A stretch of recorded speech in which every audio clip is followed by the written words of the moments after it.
สี่แยกไฟแดงทางตัดใหม่หนองพญามักเกิดอุบัติเหตุย้อนผู้ขับขี่ประมาทหรือไฟอำนาจเปเพสบายดีท่านผู้ชมมื้อนี้วันที่13 มีนาคม 2025ทีมข่าวหนังสือพิมพ์ลาวพัฒนาได้มาอยู่ที่สี่แยกไฟอำนาจทางตัดใหม่หนองพญา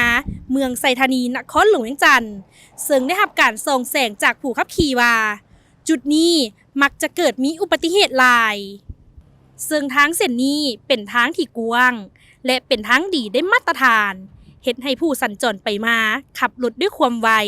บวกกับไฟอำนาจเปเพใส่การบ่ได้เส้นรถจักรต่ำรถจักรรถใหญ่ต่ำกับรถจักรหรือรถใหญ่ต่ำกับรถใหญ่อันได้เห็นให้เกิดความเสียหายต่อชีวิตและทรัพย์สินหลายพอสมควรอยู่ที่สี่แยกไฟแดงจุดนี้ซึ่งนอกจากมักเกิดมีอุบัติเหตุแล้วในชั่วโมงเร่งด่วนก็คือตอนเช้าโมงไปเวียกไปโรงเรียนและตอนแลงโมงเลิกเวียกเลิกโรงเรียนแม่นมักจะเกิดมีสภาพรถติดขัดสับสน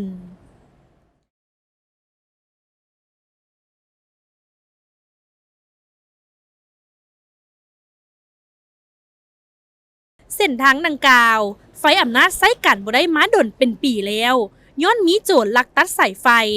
ซึ่งปัจจุบันก็ยังใช้งานบ่ได้หรือยังบ่ทันมีการซ่อมแปลงและมักจะปรากฏเห็นข่าวการเกิดอุบัติเหตุรถต่ำกันอยู่จุดนี้ให้เห็นอยู่เรื่อยๆตลอดระยะผ่านมาผู้ขับขี่ได้ส่องแสงและฝากถึงหน่วยงานเกี่ยวข้องเข้ากวดกาและแก้ไข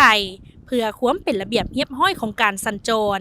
และหลีกเลี่ยงการเกิดอุบัติเหตุอันจะเฮ็ดให้เกิดการสูญเสียต่อชีวิตและทรัพย์สินของผู้ขับขี่ท่านผู้ชมในช่วงระยะที่กำลังรอท่าการซ่อมแปลงจากหน่วยงานที่เกี่ยวข้อง